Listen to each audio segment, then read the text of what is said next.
YouTube, what's happening? Shit, God, not your average trucker.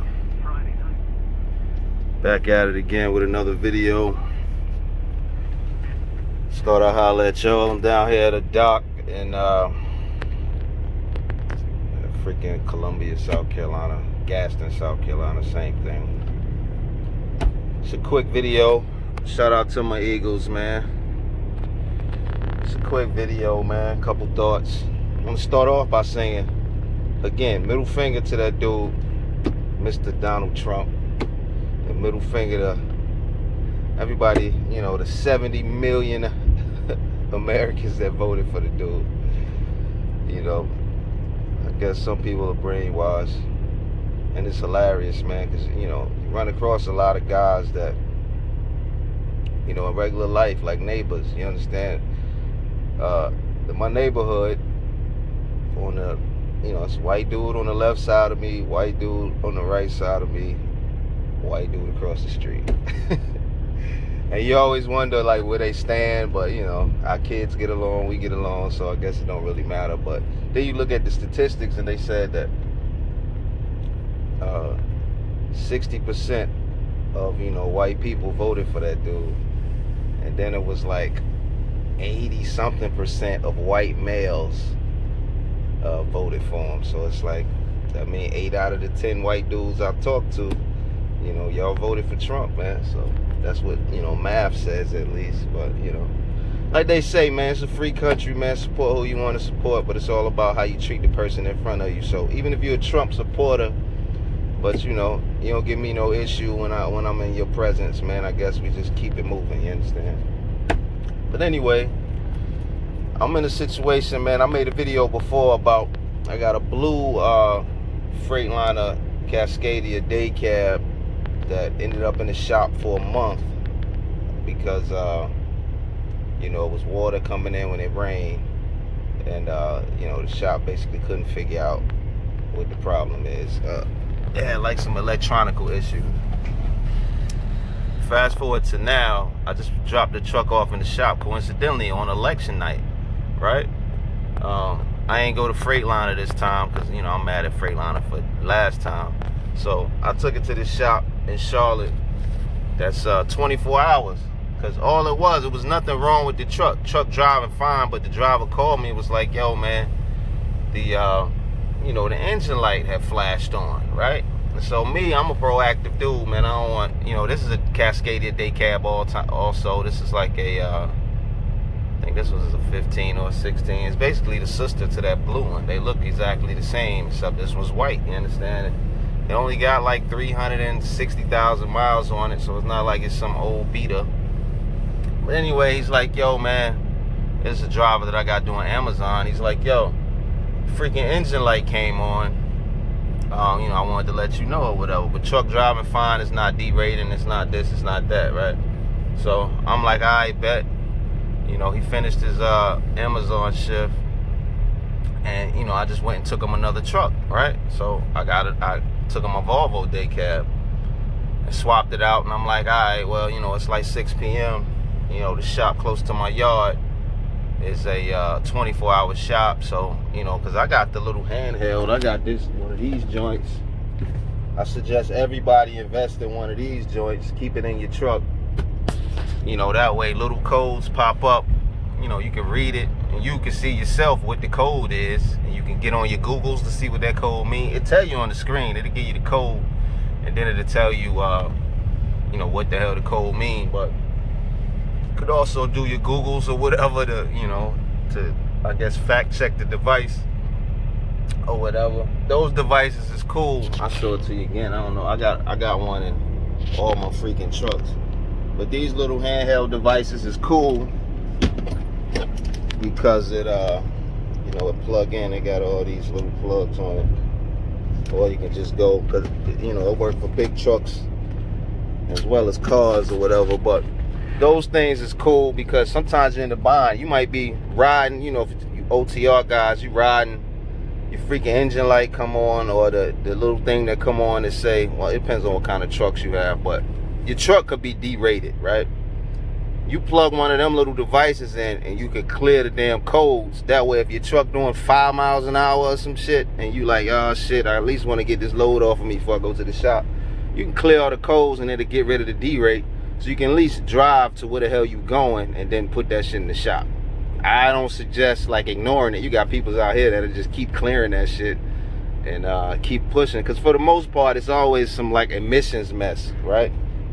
But needless to say, I took my driver a Volvo, and then I took that truck to the shop. You know, mine is a shop I only dealt with a couple times. I actually, they're basically a Kenworth dealer, but they also service and sell other brands of truck. But they are, you know, they're a Kenworth dealer, right? MHC Charlotte, that's why I took it. Took it there because it's 24 hours, and the code that my device gave me wasn't serious. So I'm like, all right, it's a 24-hour shop. I take it to them, worst case scenario, I get the truck back in, you know, 24 hours, right? So I drop it off. He like, yeah, man, we slow right now. Like I said, it was election night. You know, I should be able to get it right in tonight, and, you know, I'll let you know something in the morning. I'm like, all right, bet, you understand? Mind you, like I said, it's a Kenworth dealer. I currently own 3 Kenworths, but they're all still under warranty, so I haven't bothered, you know, setting up a customer account with Kenworth. And for all you out there that got a fleet, that's the first thing you need to do if you're gonna be dealing with dealers. Set your ass up a customer account, because most of these dealers, I don't know where y'all at watching this video across the country, but for instance, this Kenworth dealer, they charge $179 an hour. However, if you set up a customer account, you know, let them know how many trucks you have. Basically, you can negotiate better rates on parts and service. So instead of paying up $179 an hour, you can negotiate that down a lot less. Problem is, I haven't bothered to do that with them, right? So in my mind, I'm like, damn. He even reminded me when I checked in. He like, yo, man, it's the second time I done personally seen you. You know, you might want to go ahead and set up an account with us so you can get better labor rates. And I'm like, yeah, no doubt. Because like I said, I got 3 Kenworths and I done took them there, but they were under warranty, and I'm still under warranty, so it didn't cost me nothing, you understand? So it didn't cross my mind. Anyway, so needless to say, 2 days go by. I'm calling like, yo, what's good, man? You know, I know what the code is because I got the device to read it. Not to mention it tells you the code on the freaking display. And I know that code is basically, it was just saying an erratic temperature reading or something like that. They sent me an estimate. That's what shops annoy me, man, is they send you an estimate with diagnose fees on it, right? So at this time, they hadn't found anything wrong, but they'd already spent 6 hours diagnosing it. 6 times $179, y'all do the math, and they still ain't found a problem, right? So I'm sitting there like, oh, you know, oh crap, you know what I mean? Like this, you know, this number's getting big, and we ain't even accomplished nothing yet, you understand? So they asked me if I approve more time.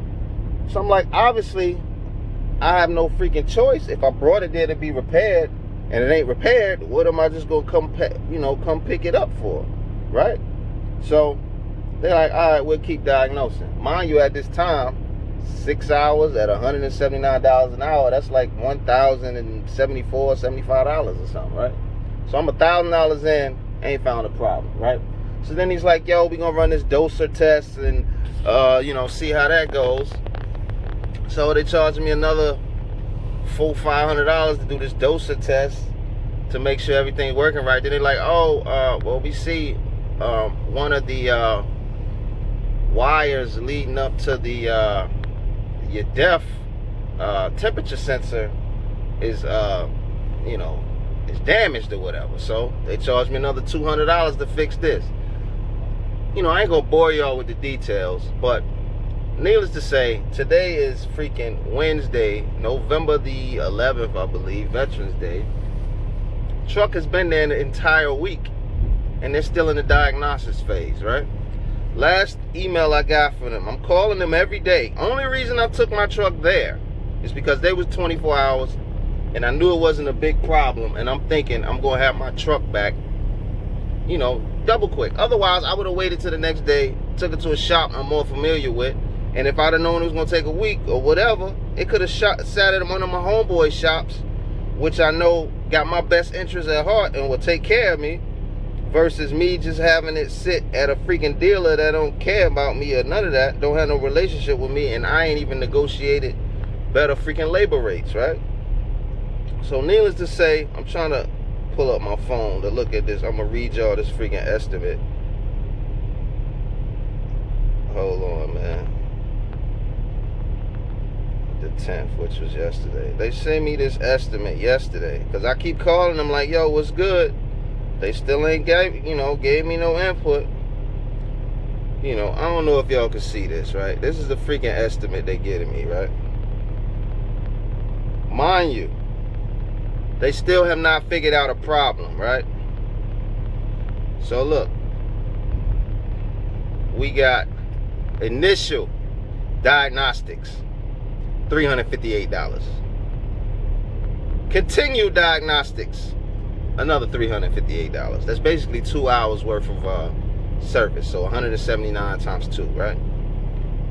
Escalation to EDS case for codes 38523733. Another 2 hours, which is $358. Then they says test the def doser. They charged me $268. TS and flow test def doser, another $537. It basically means they ran that test 3 times according to the math, right? Then they like, oh, you know, I also asked them, because that truck is a day cab, and first thing I do when I buy them is I had a dealer or whoever I buy it from, you know, a lot of these day cabs got that idle shutdown, meaning that when it's sitting still for 10 minutes, 15 minutes, the truck will shut off. And I ain't never turned that one off, and I don't personally have the software to do it. Normally I take it to a shop, they do it to me for free. So I told them, yo, since it's here, go ahead and you know, remove the idle shutdown on that. Instead of just doing it, which takes 10 seconds to do, plug it into the computer, delete. These fools charge me $90 to do it, right? Then that one's also an automatic that for some reason it was set to like shift at like 1900 RPM, which is dumb high. So I was like, yo, since it's here, you know, knock that out too. Again, which is something you can just click, click, click in the computer. It takes 2 seconds to do. They charged me a full hour worth of labor, so I'm already heated over that. But needless to say, I continue to look. They're telling me, oh, we noticed that, you know, there was a problem with your coolant line, so they charged me $179 to do that. Then they're like, we're going to run the DSA program to see if there's any more active codes, because they still haven't figured out what's wrong with it, what brought up the first code, which is why I brought it in the first place. Another $179. Needless to say, these fools still have not told me what the issue is with my truck, right? They still have not told me. They don't know. They're still diagnosing it. Look at this, man. I don't know if that comes up clear, but my estimate already is at $4,135.22. And we're still in the diagnosing phase. They still cannot tell me why my freaking engine light has come on, but yet they want $4 grand from me. Again, part of this is my fault because I was being impatient. I'm like, yo, homeboy said the light came on, truck drove fine all day. I ran the code, I knew it wasn't nothing serious. So I'm like, instead of going somewhere where I'm comfortable, pardon me, I'm in the dock, man. I'm trying to decide if it was a dude standing outside. I didn't know if he was trying to tell me I was ready or what.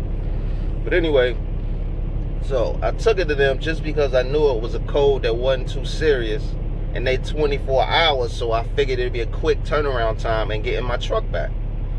It's been there a week, definitely not quick, and they still don't know what the problem is. Mind you, they're a Kenworth dealer, like I said, but they also sell Freightliners, and their shop, you know, I have a Cummins engine in there anyway, which is the same engine that's in all my Kenworths, so it's a check engine issue. So I don't know, it's really starting to bother me that mechanics nowadays, I talked about this in a previous video, it's like back in the day, you'll run across mechanics that see a problem and they're like, oh yeah, I had this problem before and this is how I fixed it, right? Whereas these new breeds of mechanics, seems like they're just part changers. They read whatever the computer say and they're oblivious. Like this, listen man, how many hours are we at with just diagnostic fees, B? They ain't found a problem yet. So I got $3,300 worth of labor, and only right now I'm at $130 worth of parts. That's because they changed a couple fittings or something that's irrelevant, that has absolutely nothing to do with my check, you know, the engine light. It's not the check engine light, it's not the engine with the little picture of a wrench in it. It was just the solid yellow engine light, right? Which could literally be anything. Like I said, it was reading improper temperature code, right? So here I am a week later, $4,000 later, still don't have a freaking clue to what the problem is. And they're calling me, asking me for more diagnostic time. So now I'm at the point where, like, I drove the truck there. There's nothing wrong with the truck, driving wise. I'm at the point where it's like, yo, I might as well just go get the truck and take it to somebody else that's more competent. Because it's like, I'm losing confidence in you people now, right? Yeah, you a dealership. Yeah, you, it's needless here to say, but to all you people out here thinking about starting a fleet, all you people out here thinking about buying your first truck, listen, man, one thing I tell anybody that reaches out to me, most important thing about owning a truck, because warranties will let you down. You'll think you're good because you got a warranty. It may or may not cover whatever your issue is. The main thing I say is, yo, keep funds to the side. Keep a maintenance fund to the side. Keep a stash to the side. Keep a credit card. Keep something to the side for these repairs.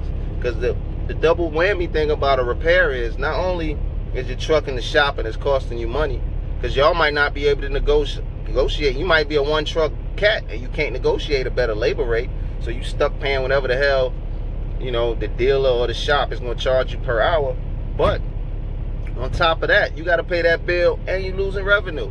Like, suppose I didn't have another truck I could throw that driver in, I would be losing a week's worth of revenue plus whatever the hell the bill end up being. So it's a double whammy. You understand? Like, if you're in a situation where you normally profit $1,000 a day off your truck, been in the shop 7 days, that's $7,000 that I'm losing, plus whatever the bill is, right? So it's like, all you people out there, be wise in your purchases, man. I know I always preach buying a cheap truck and dumping that joint before it get too hard, which is, you know, still what I do. However, sometimes you're in a frustrating situation where you just can't trust the competency of these mechanics, man. They just doing what the computer's saying. If the computer's not giving you a specific part, like if the computer don't say it's a freaking knock sensor, they're oblivious to how to fix it. Oblivious. They just want to keep running on, let me do a DSA test. Let me test this. Let me test that. In other words, they can't just look me in my eye and say, yo, man, we have absolutely no idea why this engine light is on. We reaching out to Cummins. You understand? Like, why don't they just do that? But it's your guy, not your average trucker. Frustrated as always. I had a lot of people message me and say that they think my company is too good to be true because I don't post negative videos. Look, man, this is life, B. You understand? Life is about making good decisions, making good choices. Every day not gravy for me. I done had drivers flip trucks over. I done had transmissions go out. I done had all types of issues. Just because I don't make a video about it don't mean it don't exist. But it's your guy, not your average trucker. Big old middle finger to Trump, and big old middle finger to these people in South Carolina with that the whole back of his Jeep is filled up with Trump stickers. What does that accomplish anyway? Like, I don't know. What is that? Just showing, letting everybody know who you support? Like, who the fuck cares? Y'all be easy.